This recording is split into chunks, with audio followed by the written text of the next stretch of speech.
Tila man po ang ulan, lubog pa rin sa baha ang maraming barangay sa Kalumpit, Bulacan dahil nga doon bumabagsak ang tubig na galing sa ibang probinsya. At mula po sa Kalumpit, nakatutok live si Tina Panganiban-Perez.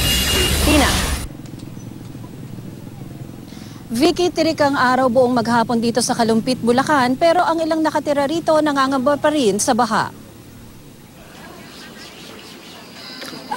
Ramdam pa rin ng ilang taga-Kalumpit, Bulacan ang epekto ng bagyong Lando. Wala nang ulan pero dito sa barangay Sapang Bayan sa Kalumpit, Bulacan, malalim pa rin ang baha. Ayon sa mga nakatira rito, dito raw bumabagsak ang tubig galing sa ibang probinsya.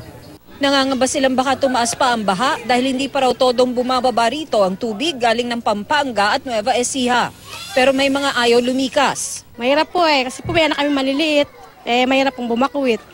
Kaya po nagsasaga lang po kami dyan. Bukod sa Sapang Bayan, 23 pang barangay sa bayan ng Kalumpit ang binaha. Sa ulat ng Municipal Disaster Risk Reduction and Management Council, 8,071 na pamilya o 40,355 na individual sa Kalumpit ang apektado ng baha. 142 na pamilya naman o 7,149 katao ang inilikas. Walang napaulat na nasawi, nasaktan o nawawala.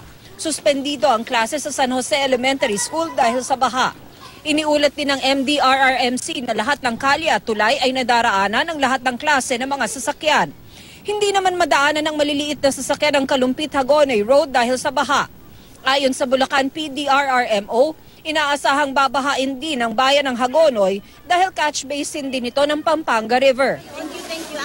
Namigay naman ng relief goods ang GMA Kapuso Foundation sa Sitio Nabong, Barangay May Sulaw, dito sa Kalumpit.